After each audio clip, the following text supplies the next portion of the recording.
Hello everybody, it's Rick. It is September the 27th, 2025.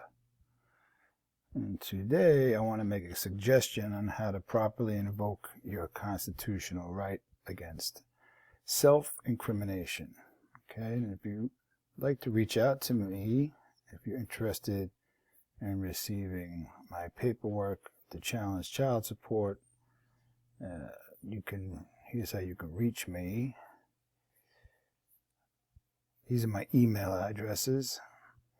I suggest you send them to all and check your spam folder to see if I respond. I usually respond. Okay. So, when you're summoned or given notice to appear, you have the right to invoke your constitutional right against self-incrimination. Because of child support actions, the plaintiff rarely presents any evidence of a cause on the record.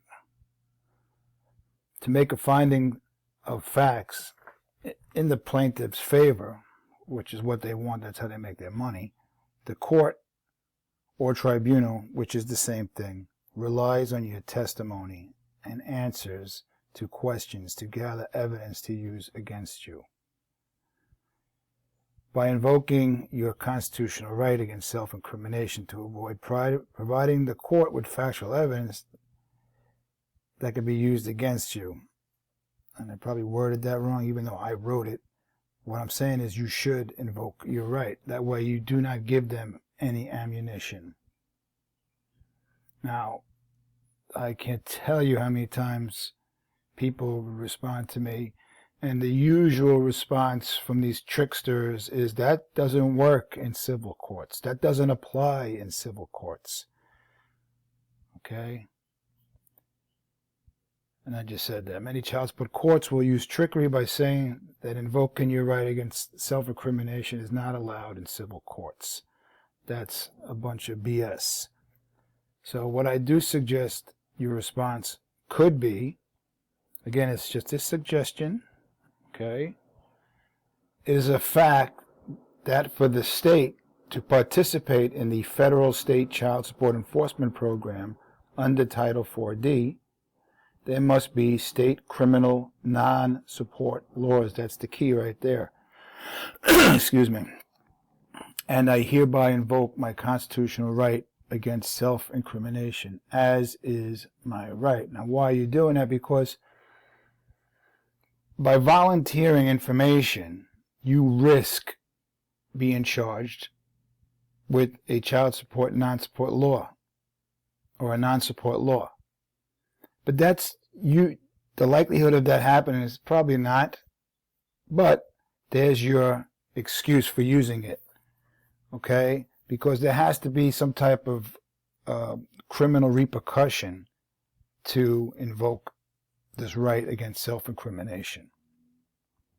Okay? I suggest that your second response could be, I do not wish to participate in the federal state child support enforcement program under Title 4D, nor do I want to enter into an agency relationship with the state, its municipalities, local agencies, or departments administering this program. So, Title 4D, the state is divvied up by their local agencies, their municipalities, and departments. Okay? They are all involved in administrating this program. They need to bring you as a third party into this action. Okay? Because under the program, the mother or father receiving cash assistance, they must assign their support rights. And what they're doing is they're entering into a contract, an agency relationship with the state. And then it's the state's job to bring you into it as a third party. That's the whole purpose of an agency relationship, is to enter into an agreement with a third party. Okay? Okay, this is the child support enforcement program from the Congressional Research Service. Okay, this is from 2023. They have a recent one from 2024. They probably have one from 25. Okay, but right here it says in blue, cash assistance recipients were required to cooperate with CSE child support enforcement activities and legally turn over the collections made on their behalf. Really, the state is a debt collector. Now, so therefore they need to bring you in as a third party. So you don't want to participate. You don't have to. Again, they use very compelling ways to bring you into it. They make it sound like you have to. Okay, I'm showing you what it is, though. This is why I would say I do not wish to participate in the federal state child support enforcement program. Sorry about that. Okay, so we want to stay out of this relationship.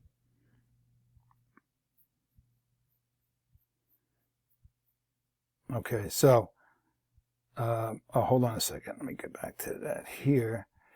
Right here, I'm going to show you right here in green.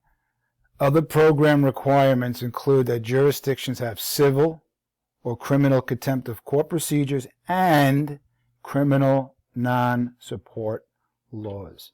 This is why you want to invoke your right against self-incrimination. And this is what I would say if they try and use that trickery.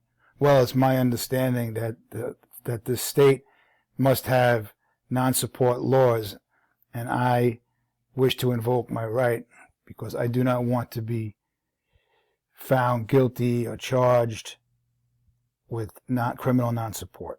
Real simple. Okay. All right. So I'm showing you here. There's an example. This is from the California jurisprudence, criminal law for non-support. Okay.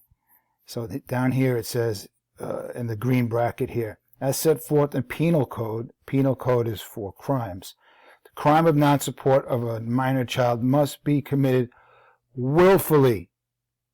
So if you do not interact with these people, you're not going to offer any willful behavior. Sometimes people are very honest, and that could be very hurtful to you. Okay? So, and again, the conviction of non-support of a child cannot be sustained unless it appears that the defendant's omission, failure, or neglect to furnish necessaries as prescribed was willful. Okay, you don't offer any information. How are they going to know if it was willful? That's also an element they need. So they're going to have to prove that. But again, you don't want to enter into any conversations with these people. No discussions. Okay, here's another. This is a federal act, the Child Support Recovery Act. It's a criminal penalty. See, here I have it shaded. So this is just another example. And again, this is just for your eyes to see. Okay, so I'm going to show you the provisions against self-incrimination. So in green, the manifest purpose of the constitutional provisions against self-incrimination, both of the states and of the United States. You see that there? There's states and there's the United States. Is to prohibit the compelling of self-incriminating testimony from a party or a witness, as well as to guarantee the right to remain silent, absent immunity. Trust me, they're not going to offer you immunity. So, okay, so here we go in green. Before we get to that, the privilege against self-incrimination protects an accused only from being compelled to testify against himself or otherwise provide the state with evidence of a testimonial communicative nature.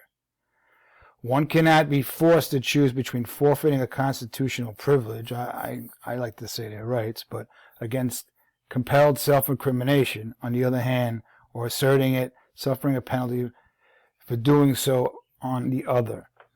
Okay? So, the privilege against self-incrimination does not establish an absolute right against being compelled to speak and does not automatically preclude self-incrimination, whether spontaneous or in response to questions. So in other words, they're allowed to ask you questions. If you decide to answer, that's on you. So, if you don't know your rights, you have no rights. So, I decline the answer on the same grounds. I do not wish to self-incriminate myself. Okay? Right here. Constitutional guarantee in yellow confers an option to refuse to testify, but it does not prohibit inquiry, nor the voluntary giving of testimony. So if you're foolish enough to give testimony or let them trick you, then it's on you. Okay?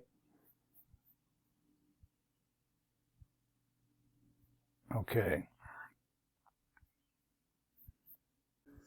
Again, here's this is section 77 under witnesses, American jurisprudence, and this is for your information to read. But you have the right under federal and state law. The state law being the Constitution. Okay. So, hopefully this is helpful to you. If you're called in first time, this will work for you. Anytime you're brought in, if you don't want to offer any information, again, they're not supposed to penalize you for invoking your rights, okay? But, they've been known to do crazy stuff. So, again, this is a suggestion, and I'm offering you the information, okay? Read it. Take time to read it. I'll go down the slides one more time. Okay, pause it, read it. Pause it, read it. Now again, this is my writing. If you want to reword it, go right ahead. Here's an example. This is just California, by the way. So if California is doing it, every state, and I just showed you before that all states must have it. Okay, what the hell is it? Oh. Right, where did I show that? Right here in green. So for the state to participate in this state federal program, the state, in order to receive federal money, they must provide criminal non-support laws. It's really just a threat to scare people that if you don't support your child or children, they can arrest you. So I wouldn't offer any information. And here's another thing. I don't have it in front of me right now, but there is no penalty for being deceptive. You don't have to be truthful. And how do they know if you're supporting your child or not? Unless you tell them, I'm supporting my child. And again, you don't have to prove it because the burden of proof is on the plaintiff. All right, guys, I hope to hear from you. Again, if you're interested in my paperwork, here it is. And hopefully, I always say this at the end of a video, but I've been very busy, but also I have a problem with making long videos. I don't want to make long videos anymore. It's just too much work. I'd rather just keep it short and simple for you guys. Okay, because people lose their attention. All right, so I'll talk to you guys soon. Bye.